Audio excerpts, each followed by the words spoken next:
Welcome to the Happy Mindset, episode 165. Today's episode is called The Code Institute. Today I'm joined by Jane Gormley. Jane is the Director of Employer Engagement at the Code Institute. The Code Institute is an online coding bootcamp, so for people who are looking to make a transition in their career, the Code Institute is, I think of it like as a hybrid approach to self-learning. So if you're somebody who is self-motivated, but you also need that extra bit of accountability and structure, then something like the Code Institute could be a good fit for you. It's an online coding bootcamp. You can learn to become a full stack web developer in one of their courses. So in today's episode, I talked to Jane about the supports that are in place there, the type of learners that work well in the program, what type of learners make good programmers. That's what we generally talk about today. And I suppose the benefits of going to a place like the Code Institute, an online coding bootcamp. What are the extra resources that they have that you wouldn't get from just navigating the journey yourself online as a self-learner? So enjoyed talking to Jane. She seems to have a passion for what she's doing. And yeah, I hope you enjoyed today's episode, and thanks again for listening. Okay, so thanks for joining us today, Jane. Thanks, Dennis. It's lovely to be here. Thanks for inviting me. My pleasure. So yeah, I suppose to start off with, could you just maybe tell us a little bit about you and what you're doing today? Yeah, of course. Yeah. So I'm Jane Gormley, and I'm part of the team in Code Institute, which is an online coding edtech business, and we're based here in Ireland, but we operate globally. So look, I suppose essentially what I do within it is to help people transfer their skills into a new coding career. And I'm all focused on the career coaching and the recruitment side of it. But as a business, what we're teaching is full stack development. So we sit on the European framework, and we deliver an online 600-hour bootcamp, which can help people who have never coded before sort of realize a hard-earned dream of working as a software developer. Good stuff. So like the people who are taking the course, what sort of backgrounds and age ranges are you seeing on the course? Oh gosh, it's really diverse. So I guess as a starting point, if you're under 18, I'm afraid you can't. You have to wait until you're over 18. So that's the starting point. And we obviously do have people in that age group, but predominantly we're probably looking at people between the ages of about 25 to 45. And we have had some much older than that. You know, I have very recent memories of celebrating and congratulating somebody on their 62nd birthday, and they were working in their first role as a software developer. So there don't seem to be too many limits on it. But basically, like typically what we're looking at are people who have, you know, maybe worked for a few years, have started off in an industry for one reason or another, either because they've never tried it or just the opportunity didn't present itself maybe when they were going through school with the different subjects, or if they were in third level, maybe they, for various reasons, didn't do a STEM degree, and have a few years in industry and have decided to switch. So it's mainly career switchers. So gosh, like when you think of the backgrounds, like we have people who are pilots, people who are professional musicians, sound technicians, actors, you name it, childcare workers, chefs. There's a huge array of profiles coming through. And what are some of the, I suppose, misperceptions that people who've taken the course might have had before they took the course about what coding is and what it actually turned out to be? Yeah, so I think one of the biggest misconceptions is that you have to be amazing at maths. I think we all still live, well, maybe not all of us, but a lot of us think that, particularly if we haven't had any exposure to coding and software development, that it just sounds so complicated and it's sort of out of reach if you haven't had an early stage, you know, near genius experience with mathematical algorithms. Yeah. So I think maybe that's one of the biggest misconceptions. Coming very close after that is, the catch-up piece, imagining how quickly might you absorb, very technical content. So we could be talking to somebody about realizing a goal of, being, for example, a chef today, but in, 12 to 18 months, they could be working as a software developer in a tech business. And that just sounds like a giant leap. And it's not an easy leap by any stretch of the imagination, but it is doable. So I think that's probably the second one, imagining yourself doing something and actually going for it. That's the hard step, I think. Yeah, it is a big leap. What sort of transferable skills are you seeing are useful, like from somebody transitioning from a career to coding? Like, for example, I suppose somebody who, analytical mind is quite broad, but I feel with coding, analytical mind helps. And I suppose that the character trait would be somebody who'll persist at something and who's got the patience to break something down into smaller steps, to stick with it and to listen. I think communication is actually a big part of coding. But what's been your impression of the transferable skills you've seen from students? Yeah, they'd be similar. So there's probably two main sections. So if we look at trying to find clues for somebody who may have, these technical abilities, but they've never exercised them, well, in their view, they wouldn't have. Yeah. So we're talking about, people with really deep curiosities, who love puzzles, who like quizzes, who like to solve things, who, get a very obvious pleasure out of fixing something or looking at something they don't know how to do and realizing that there's a way to do it. So, in general, lifestyles outside of working as a programmer, these would be evidenced by hobbies and interests and things that you would gravitate towards. So we would usually see patterns like that.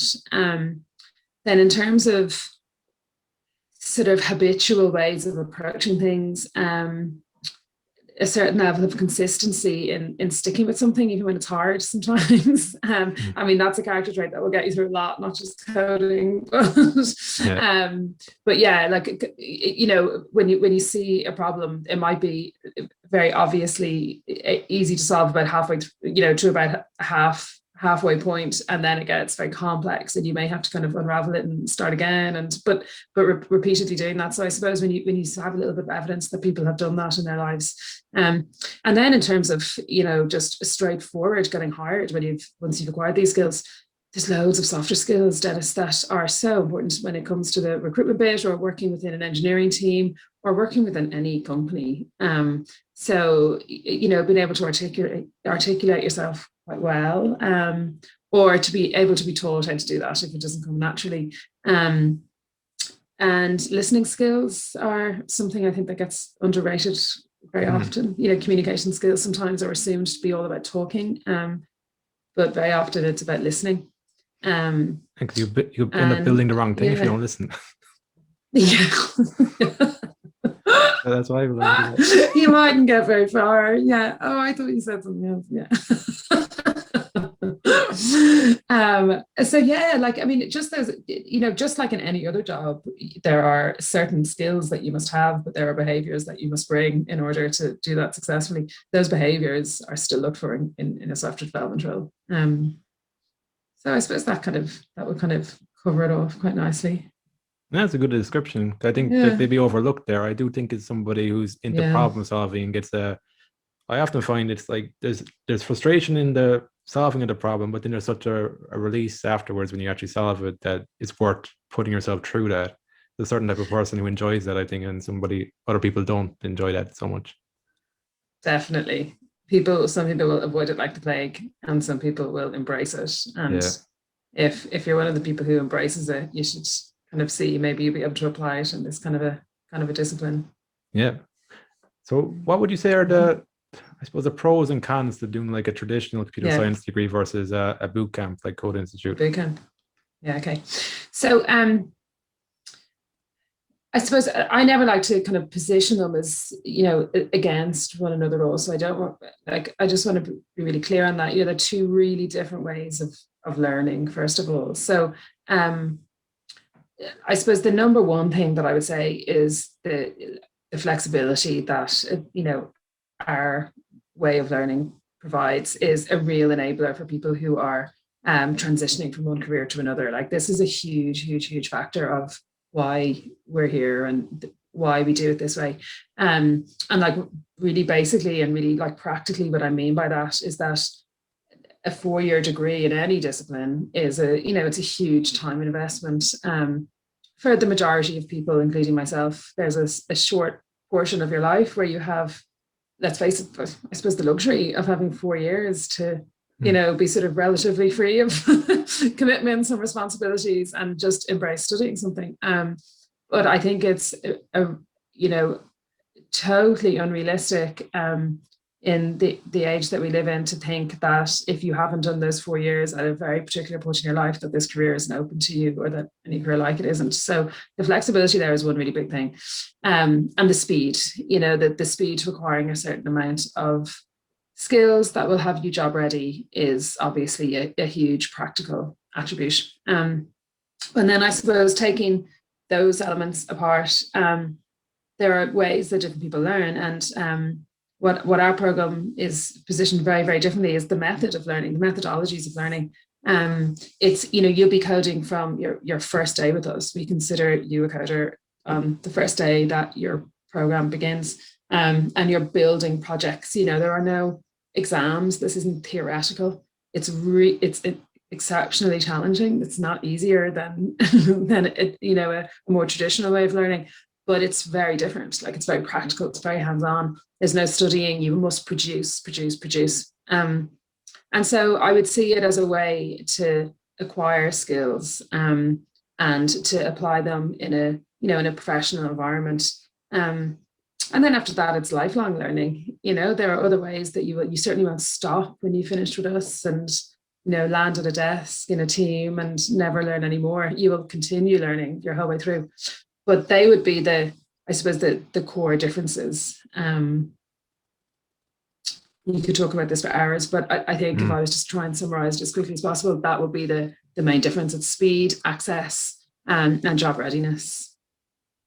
I liked how you didn't position it against each other. I do think it's dependent on context, like what age you are at your life, and what are your objectives. And because there are things, I've never done a computer science degree, but I could see the benefit to knowing a bit more of the theory, a bit more of why things work, and that's good for one path. But then for another path where you just want to get job ready, focus on the skills, and then you can understand why things work as you move along in your career. This would be another option there with the coding bootcamp, I think. Exactly. Yeah. But one thing I want to come back to as well, you mentioned that they see themselves as a coder at the start. Was that like an intentional thing? Yes. Yeah. Very much so. So yeah, and it's to acquire, first and foremost, you're acquiring skills to be able to code, obviously.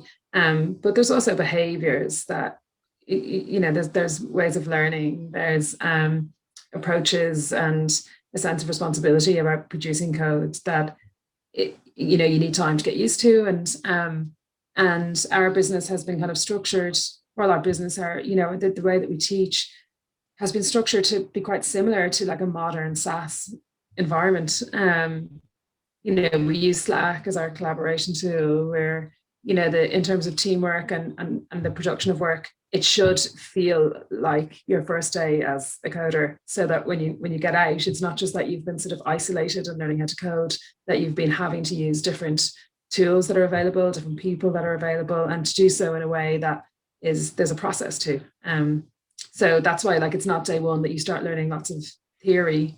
And I know theory is important, and I'm not trying to suggest that, all of this really important stuff that people learn in degrees is not important. Of course it is. But, like, we would definitely be of a very kind of modern approach of lifelong learning. Like, we would be readily encouraging people, if they want to be a coder, that they should be curious. They should want to know more all the time. They should be looking at, different developments, different languages, different frameworks the whole way through their career. So it shouldn't stop when you finish a diploma. This is meant to be your toolkit to get you started. But yeah, from day one, this is about making people feel like coders. Yeah, I think you have to be like a lifelong learner. to be Yeah. a programmer. I think that's probably another character trait that might indicate that coding could be a potential career path, because there are people like Yeah. that who just love learning and are lifelong learners already. Exactly. Yeah, exactly. And particularly because it moves so fast. Yeah. Like with the amount of advances being made, the industry needs people who are, interested enough and committed enough to love that sort of situation where there's always going to be something new. So you can get really specialized in certain areas naturally, and your knowledge grows, and it's all connected. But to know that you're not going to sit still would make this industry really attractive. Yeah. The other thing there was, I know as part of the boot camp you're developing on a portfolio, which I feel is vital when you're going to a potential employer, just to see. They'll ask you that anyway. What Yeah, have you created? What are the practical skills you actually have? So yeah. on the course, is it individual projects they're working on and then they're collaborating among each other, kind of just gets insights into how to progress with their project, or is there any group projects? Um, there no. So in terms of, so I'll just divide the two. So there are key milestone projects, and we're currently moving from a 4 milestone project, and we've just moved into a 5 milestone project. So very new students with us are now working on a 5 project model, and they're responsible for those works, and they're graded as individuals. So the projects that contribute towards their 5 milestones are their own work, so they're not collaboration products. But separately, in order to to kind of, as you move through the program, there's a number of team events that go on, but they're not necessarily contributing towards your own individual mark, and they're run in the form of hackathons. So you do get a lot of exposure around working with teams. But then separately, the structure as you're moving through is that you have tutors as support, but you're also assigned an industry mentor. So that the whole way through the program, you have an industry mentor who is a software developer working in a business and is aligned to a code institute but isn't a coder for us. They're an industry professional, and they will be collaborating with you and giving you kind of feedback and advice in your project, to say, look, this idea is crazy, or this idea is subpar to what would be expected in industry, or you're on the way, but here's what you should tweak. So they don't do the work for you, they don't give you the answers, but they will be there as an industry kind of standard, giving you feedback on, how that work would look in the real world. So you get very, very live feedback on it, but you're building it yourself. Okay, so they're guiding you, Yeah. some guides on Yeah. along the journey. Yeah. Yeah. I know, how about the soft side of things also when it comes to job hunting and Yeah. resumes? What's Code Institute's approach to Yeah. that? Okay. So it's actually, just to give it in some context, there are kind of 5 main pillars of support when you're moving through these, 3 of which are really directly associated with your projects and your actual diploma. And then the other 2 are community and careers, all of which start from day one. So we're of definitely a very strong opinion that, for people, particularly given the kind of profiles that I talked to you about earlier, we don't assume anyone knows anything about the world of tech before they come in. And they're really trusting that this journey is going to teach them a lot more than, well, not a lot more than just the coding skills, but that will help them in their transition in their careers. So we do, I suppose the most obvious ways that we do it really regularly are that we have weekly live events that are all careers focused. Excuse me. And we have a series of masterclasses. So there's a series of 8 masterclasses, which are completely focused, Dennis, on just the fundamentals of recruitment. So we assume you're going to need loads of help with your CV, because it needs to look like a technical CV. You might have, a brilliant background with 15 years as a pilot, but you'd be really confused about how to present that now for a job as in a dev team. And then similarly, like how to manage your online profile, how to utilize LinkedIn really well and effectively, and how to write a really good cover letter, because this is how you're going to talk about yourself, and companies want to know more about the person they're hiring. So all of those kind of things will happen in the masterclasses. And then we have hiring partners, so we're really close to industry, and a lot of organizations will work with us, and work in partnership with us in being able to easily access the pool of coders that are there and that might be job hunting soon. And they come too. So we could all have an hour together on an afternoon, and they will be talking about, bringing people from their engineering team to talk about what life in the company or the team is like. Their recruiters to tell you about the process and about applying and actually interviewing is going to look like. So that becomes really important later when you're, when you're ready to I don't know, press the green button on your job search and really go for it. But it's just as important to use it earlier so that you're getting really comfortable with it. You're comfortable talking to a recruiter, you're comfortable listening to what they say. And the bottom line is that it just not only does it prepare you on a practical basis, but it gives you loads of confidence because you get to hear lovely things about how the technical piece is obviously massively important, but there are other things that they look for too. And you'd be more comfortable with how you can explain your story when you've heard more and more people from the industry be really welcoming about the kind of journey that you're on. So that's a big deal. And then we do one-to-one consultations at different points along the course and review your documents and just make sure that on a one-to-one basis you're getting good advice. But then it's over to you to take it. We can't force anyone to do things the way we would guide them to, but like the aids are there. So yeah, but what's brilliant to see is if people are using it from early stages, just how kind of at ease they are when it comes to going to recruit rather than being really nervous about it. Yeah. What are the soft skills that industry seems to be looking for in potential candidates? Yeah. The number one is, how you manage your communication. That just is bottom line one of the most important things. So how you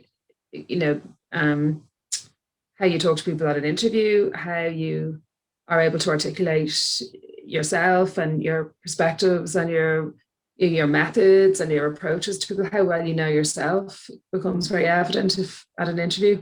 And you can prepare for these things. Like you don't have to be, having done this for years and years and years, but really surprisingly, sometimes the basics just get totally overlooked because people rush into an interview and have done loads of research on the company perhaps, but haven't actually practiced talking about themselves. So they get asked these questions in interview and they don't know what to say. So things like that are important. Look at how you respond to a challenge in a workplace. And some of these terms sound really cliched, but companies don't run like clockwork. They run well when people in there respond well to new challenges or to new projects or to issues that need to be solved. Like they're the interesting teams, right? They're the interesting companies that are doing these stuff where we all like to be. But being comfortable in an environment like that is something good to talk about. When you're in the front line of something going wrong in a business or trying out something new, that you embrace it and manage it and are realistic. And again, that you can communicate when you're out of your depth so that everybody knows when you're going to need some help and everybody knows when you have it in order. So that's like they all tie in quite well together. More recently, because so many people are working remotely, sort of how you engage with people online is a really interesting one, actually. Because, being in a room and observing body language and behaviors that are sort of the rhythm of the team are different when people are just talking on chat forums and emailing and booking meetings. So yeah, being able to manage those kind of conversations as well is something that's become more to the front line, I guess, in the last kind of year.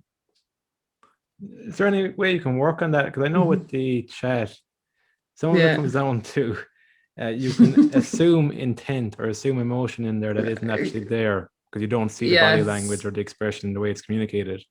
Have you any pointers around how to navigate that better? Like just being really mindful of how something can come across as being very abrasive when you might just be trying to be efficient, but it can really be misinterpreted. Like there are so many examples that sound innocuous when you try and repeat them, but I suppose a lot of it comes down to basic manners, and not being too choppy and speedy and demanding, and being aware that other people have a lot of priorities, booking time instead of demanding it. the timing of emails, the timing of messages, being sort of, I suppose, thoughtful in making sure that you give people enough time. Like we've all heard stories of people getting messages at, 4:45 on a Friday and then a follow-up at 8:30 on a Monday morning wondering, is it done? Or, Yeah. Silly stuff, the overuse of emojis. There are a few, but kind of really just being organized and thinking ahead a bit can avoid a lot of this, so that you can build good relations with people and be mindful of, the part of their jobs that you have no involvement in, and therefore don't realize what kind of pressures they might be under. So I suppose it's just a matter of awareness. Yeah, that's good actually. Yeah. Sometimes it does help to try and think about other aspects of their job that you mightn't even see, to realize that they might have a lot more work on their plate than you think they do. Yeah. It's important in businesses, between teams, and communication. Definitely. And that's what it comes down to. Yeah. And the thing with Code Institute too, it's university accredited. Could you just explain about that and where you could actually find the course? Because I know it's in some colleges as well, isn't it? Well, it's in loads actually now, so I'll have to try and get you a comprehensive list over. So yeah, we're university accredited, which means that our diploma sits on the European educational framework. Now the educational framework, like the levels of it, they vary a bit in different countries. So if anyone's curious about that, just to maybe just check it. Like in Scotland, it's a level 8. That's equivalent to level 5 on the European qualifications framework, and it's level 5 in the UK, in England, but level 6 in Ireland. So it's just a little small thing I always try and mention in case people think that means it's exactly the same everywhere. It varies. So yeah, we're the only bootcamp that in Europe that are accredited with a university. And basically, obviously, I suppose that's a complex process. It means that our curriculum and what it is that we're teaching sits on a very formal educational framework. So the standards are recognized. And that is, I suppose, when I say it's important for people to have confidence in knowing that, that this can be related in different jurisdictions and understood to be a very formal way of learning as well as a flexible way of learning.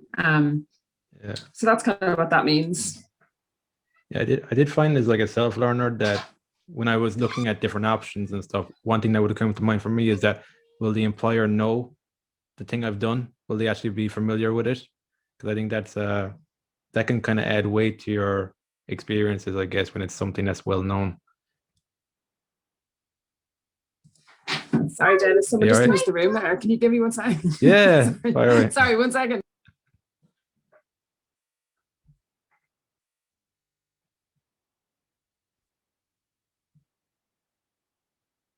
I'm going to start recording. It was just that I think it's important for like employers to be some way familiar with your qualification, especially for investing some money in a boot camp. That I guess my question is like, how confident would somebody be going to employers? Well, obviously it's dependent on the employer, that they would recognize Code Institute as a place that they've acquired the skills needed for the job. Yeah. So in an interview, it definitely does give, and in an application process, it gives a lot of weight, and, a lot of that is around familiarity, in the same way that, people instinctively understand what the commitment of a degree is. When it comes to a diploma, people can put it in context and they know that there's, a kind of a standardized level of work that is going to have been achieved.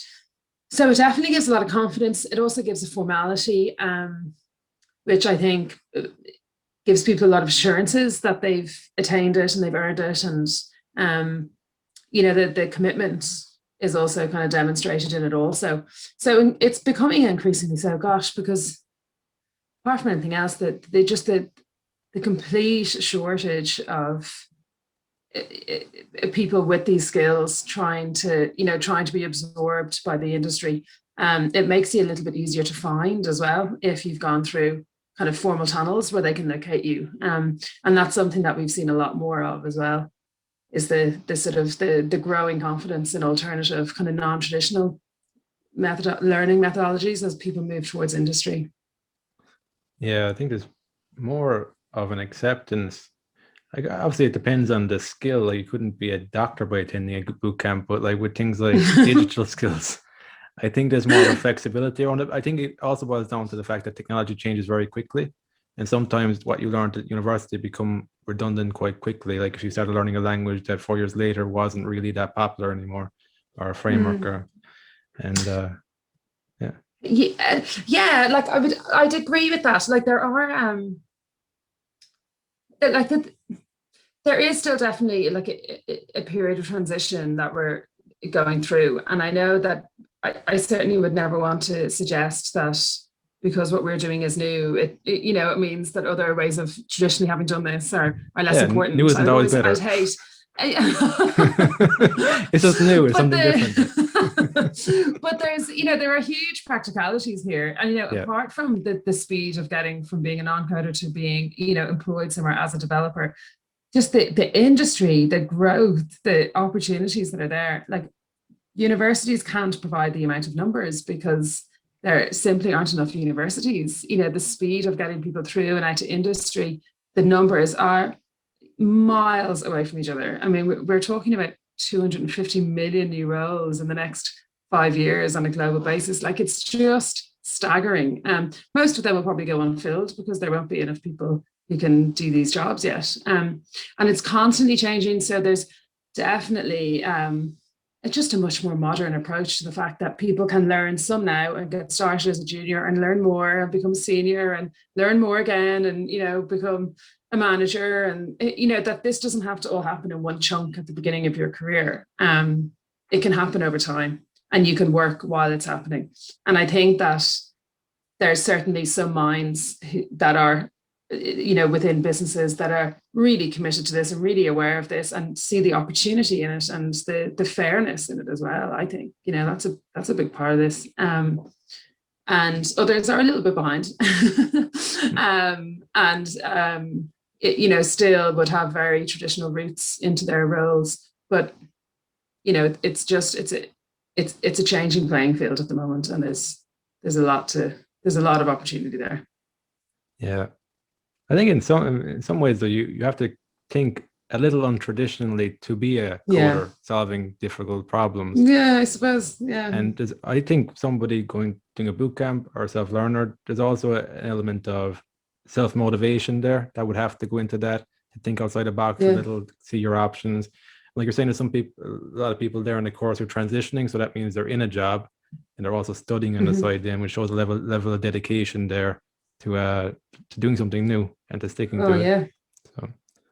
So that's a huge part of it. The commitment is amazing. I mean, I really, really, really admire everyone that I see coming through the program because, we have one-to-one consultations with them. So you get to hear the real individual stories behind it. And just that word that you use, the commitment, it's definitely not an easy thing at any point in your life to add in, this extra kind of 15-hour commitment, which is roughly what most people are doing, Dennis. Like it's a 600-hour course. You have to have it done within 12 months. So if you chose the 12-month option, you're talking about a weekly commitment of about 12 to 15 hours.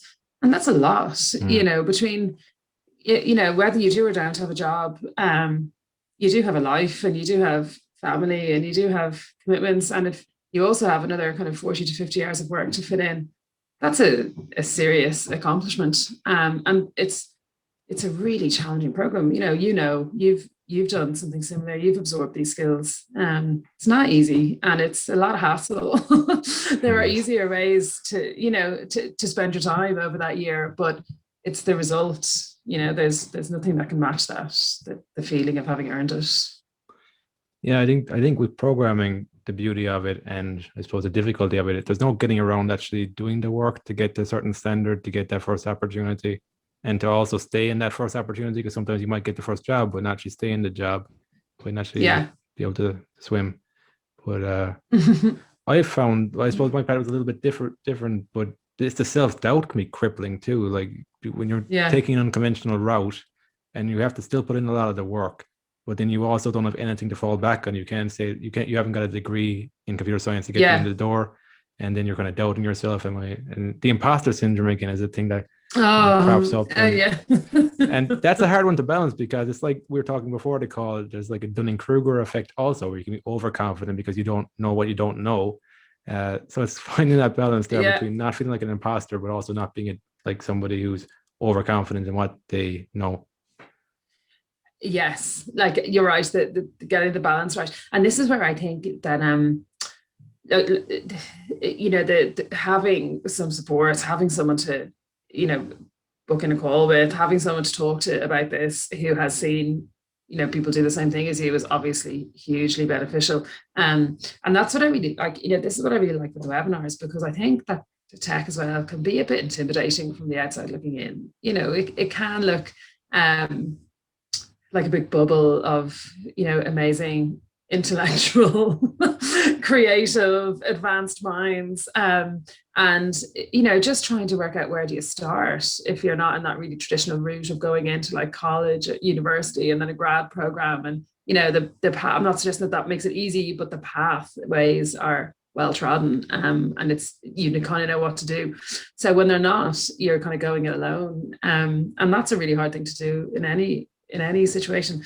But I really enjoy, like, my favorite moment of the week is always the webinars, the student webinars. We do like the career webinars. There's loads of different events that go on, but like I love it when you have employers coming in from lovely big brands who would be well known, and lots of people just wouldn't know how to imagine themselves being in there. And they come in and they're just really sound, they're really friendly, really nice, speak really normally, make it really accessible. And that doesn't mean they're going to hire everybody that's there, or it doesn't mean that everybody that's there was going to want to work for them. But it does mean that they all go away feeling that's possible. I can potentially do that. And I think that just makes a big difference when you walk into an interview room as well. Yeah, making it human. I think that is a key component, is interacting with somebody on a human level, and even an interview, because they need to, at the end of the day, they're going to have to work with you for however long they're hiring you. So they need to want to work with you. And they need to be able to. That often, I definitely overlooked that in university. University kind of felt like, I always kind of assumed in university that the brightest people will get the best jobs. And in some level, it kind of perplexed me. Why isn't that happening? And I started realizing that it's people who are in the workforce, it's people who hire people. And that was the missing piece. Yeah, I know. But it can take a while for the penny to drop, right? It takes a long time, or it takes a while. And I suppose, like, another thing is I suppose it's accepting imperfection, like accepting that you're going to do things wrong, you're going to learn through failure, and then I suppose it's being okay with failing, but then also learning from the failure. I found this in those types of attitudes and mindsets that were probably the most challenging in the real world, that I've had no real experience in an academic setting around. Academic setting felt like failure. It felt very binary in the academic setting of, you either did it right, you did it wrong. And then a lot of it was tied up in my own self-worth. But I found in a real world, if you can kind of detach your technical skills from your sense of self-worth, it helps a lot when it becomes more objective then in how you're doing things. Do you know, it's a really nice way of articulating it that you just used there. And it's funny, because one of the most important things that people don't do in an interview is just really simply say, I don't know. Sometimes, I'm probably for the exact same kind of embedded assumptions that you were just explaining there, that you think if you say, oh, I don't know, that means, oh, right, you failed. I have now flunked the interview. And so often it's just not the case. It is so important to be able to say, to articulate where your kind of limits are. And saying I don't know and then demonstrating what you might do to find out is a way better answer than sort of trying to pull the wool over someone's eyes and ramble on incoherently about something that's really not what they asked anyway. It takes a while for that to come in. I suppose after years of conditioning of the opposite way around, it takes a while to kind of overcome that initial impulse to bluff, or to get over that, like, I'm going to fail if I don't have the right answer. Because actually in the real world, what I feel happens is that if you're just honest about something, it'll actually help the business because they'll spend less time with cover-ups that make the problem worse. So if you're just honest Yeah, about like I did this and it went wrong, yeah. it's a tough thing to get into the habit of doing that, but it actually will help the business a lot in the long term. Dennis, you couldn't say a true word. It's because most things are manageable. Yeah, You most know, things you're are. you're Yeah, not going to blow up the universe. yeah, Most things are manageable, but they take way longer if you don't have the facts of the situation. And nearly every technical hiring manager that I've ever spoken to would say that. yeah, There's always going to be roles that sometimes the fact that you don't know it means that you're just not the right hire. So, but it doesn't mean that you've duffed the interview. It just means it's not a match. yeah. And yeah, Feedback. Yeah. and it's your reputation as well. It's all of those things and your learning process. So the biggest thing I kind of learned with computers and programming is that oftentimes, like for example, if you deleted something something from a database, there's often a backup. There's not all the time, but Yeah, there's often a backup there that will save your ass if you did do something wrong. Like you don't really yeah. think about these security measures that are in place for mistakes, human error, like that. There's Mm-hmm. always human error in different things. So the safety measures that take into account human error, like we're not robots that never make a mistake. Yeah, yeah, exactly. Yeah, Yeah, there's an expectation there will be mistakes, and there will yeah, always be mistakes. Otherwise, there wouldn't be a huge amount of point in what we spend most of our time doing because everything will be perfect already. yeah. And Everything will be that's never figured the out. case. Yeah, Yeah. yeah. Especially when you're talking about bringing in your own personal story. I suppose, Mike, what I'd be curious about is why the Code Institute for you? What drew you to Yeah. working for the Code Institute? It was funny. I first came across the Code Institute at really, really, really, really early days. Like I was a recruiter, and I knew some of the people who were involved in setting it up. I knew them as clients, and I remember when I first heard the idea for it because they had to explain to me what this business was going to do and what kind of people they wanted me to hire into it. And I just loved the idea. I remember thinking, God, this is about 6 years ago. Dennis, I thought, oh, that's incredibly exciting. What a business. Let's kind of curious to see how it grows. And then it did grow over years. And, everyone that I kind of met that was in there, I just really liked and I admired them and the energy seemed great. And, it was certainly developing its own little cool ecosystem of very different, but very kind of creative, focused, fun people. Hmm. So then just the timing was right. I suppose timing in life is loads of things. I've been a really long time in my previous job and I really enjoyed it too. But, this was a very new offering, it was a very new and unusual type of role that you could have in recruitment. And also the growth, the industry is growing so much. So it's really good fun to be at the center of that and see. And I suppose that was the main thing. But really, then when I got in, one of the things that just struck me so much was that every single department. So you have your marketing team, you have your finance team, you have your leadership team, you have your program team and your product team and your engineering team. But every single conversation always just comes back to the impact that this has on a learner and the impact that this has on industry. And, the kind of chit chat internally is usually centered around, deadly stories of, students that have become known to us really well through their journey and hearing about them, their successes or hearing about them overcoming different things. And that may sound really cheesy, but it's really it's really true. So it's nice having a job that has a very human impact on people that you get to be involved with during their time with you. I think that's pretty cool. Oh, I get that. Yeah, it's like Yeah. empowering, a sense of empowerment from it. Yeah, I mean, like just a sense of it being really nice. It's really, really, really nice to work in. It's very sophisticated in terms of the technologies that we use, but they're all designed that way so that we can intervene with very human engagements with people. And when that's going really well, and when you see people getting the outcome that they want, and feeling like in some little way you contributed to it, or you were part of it, they did Hmm. it themselves. It's a massive thing to do. But that the infrastructure there sort of facilitated it to a certain extent, and really great things happened. Like I like that. I've always loved recruitment. I like it's a really human industry. You see wonderful things happening. yeah, I've always really enjoyed recruitment. So this was just a kind of a way to do it on a really big scale. Hmm. And you Mm-hmm. mentioned the energy. You picked up on the energy of the company. Is that something that Yeah. has always been important for you with the place you work? Yeah. Oh Yeah. God, yeah. And the the like the agency that I worked in for a long time before like they were and still are obviously a really great group of people, and you had a lot of fun in work. There was a lot of enthusiasm for what people were doing. People enjoyed their jobs, like and so it's sad, like sometimes I hear people who are changing jobs and they just say like, I just can't get wait to get out of here, it's toxic, or my boss is driving me mad, or this. And it just doesn't have to be like that. So if you're ever in a situation at work, we all have hard times at work, it's always Hmm. busy times, but they shouldn't be bad. So yeah, that would definitely be something that I would see as being a number one priority when you're working with people. No, that's a Would good one. you?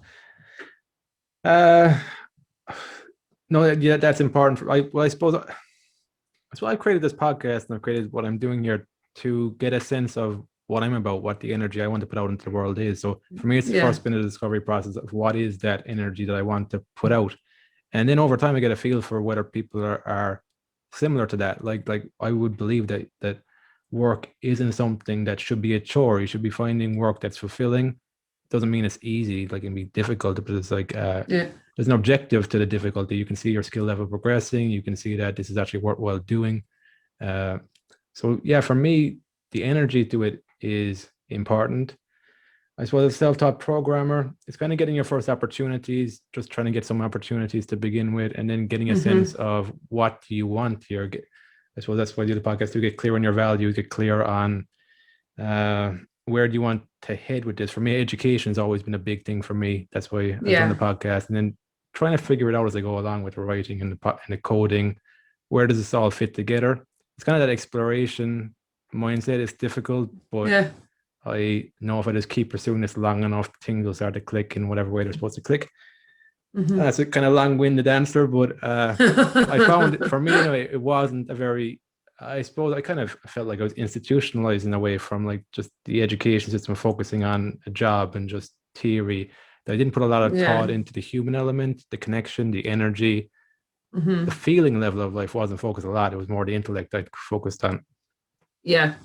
Yeah. So Well, you wouldn't be the first to, you wouldn't be the only person to have assumed that they're the most kind of tangible things in recruitment. This is a mistake we see in recruitment all the time, that there are, you know, very, very measurable skills, and if we talk about coding, can you code in this language? What frameworks have you used? And how many years experience have you got? And that they obviously tell you a certain component about somebody, but they certainly don't give you a sense of the person. yeah, And that's why it's still really hard for people to hire good people because they have to be the right people. And that may sound very obvious, but when you break it down, it's really hard to identify the softer skills in a measurable way that that tech can match up really effectively. And I do think tech can really help in recruitment for sure, but really where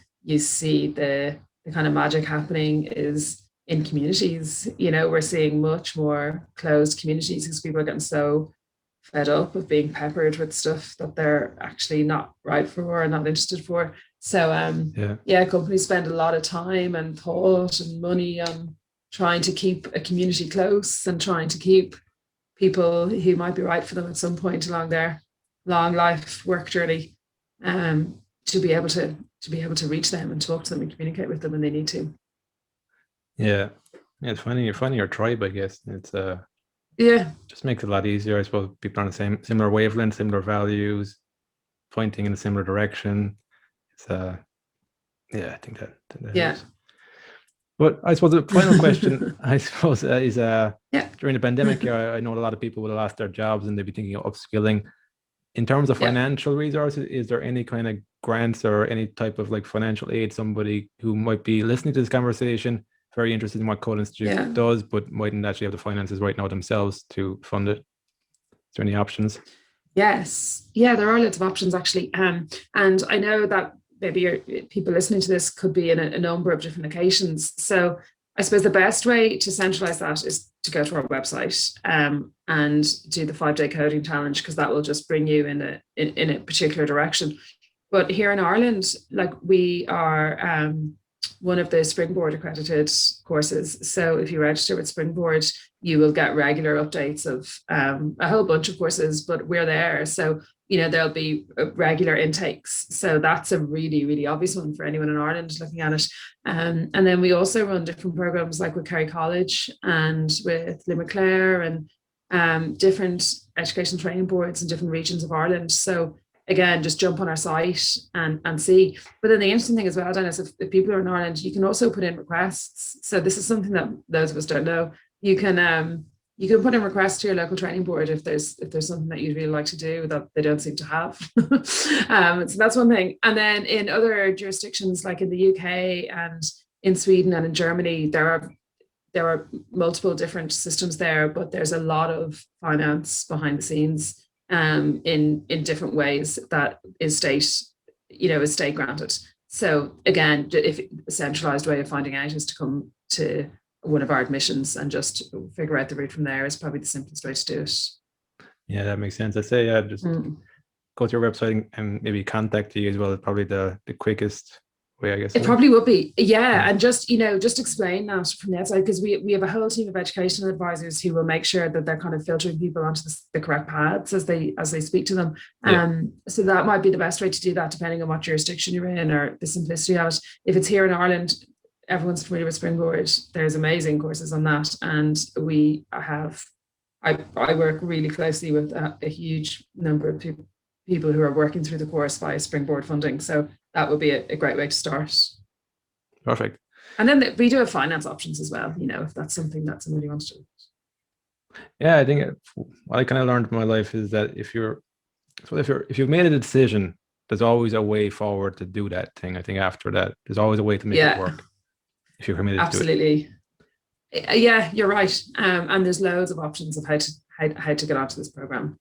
And actually, there's one, Dennis, I'll just mention really quickly. I can't remember the name, but there's one. We also do a program in conjunction with Zartis, a recruitment agency, and it's for refugees. So people who would be in Ireland and maybe haven't started working here yet. There's a very specific program that gives a lot of investment in additional career supports as well. And that would obviously be free. And that there's still some applications opening, but the deadline is soon. So if you just Google Zartis and Code Institute, you'll find the links to that. Perfect. Yeah. Oh, because you mentioned that. Yeah. Yeah.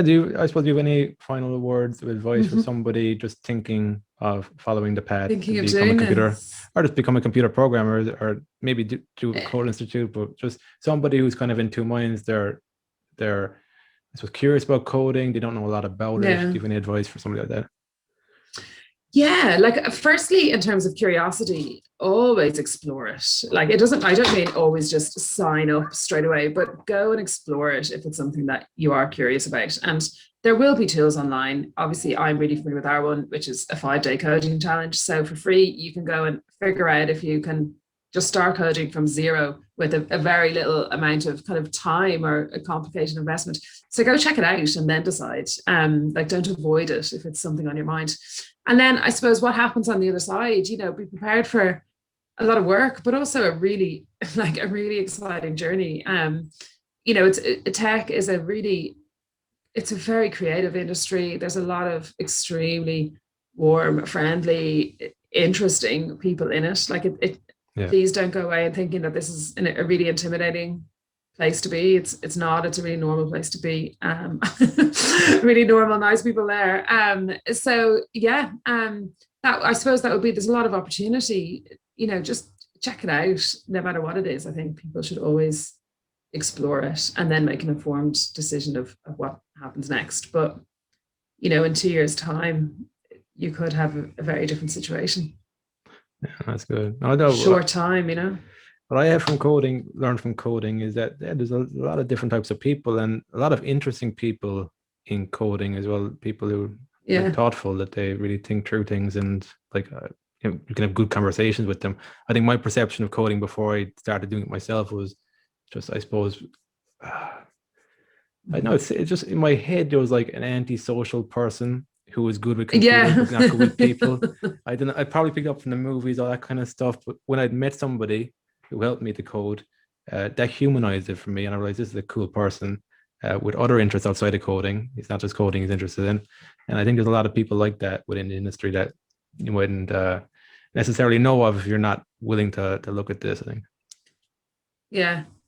And you're right, and it's a really nice observation, because one really unique thing I think about coders as a group of professional people is it's so community driven. It is very unlike any other industry that I've ever been alongside. And it's a really generous, involved, fun kind of community. Like, there is so much sharing of information. And I think that's and resources and support, so I think that's a really unique part of what I see people having professional careers in coding, that Yeah. there's a really cool other side to the workplace as well.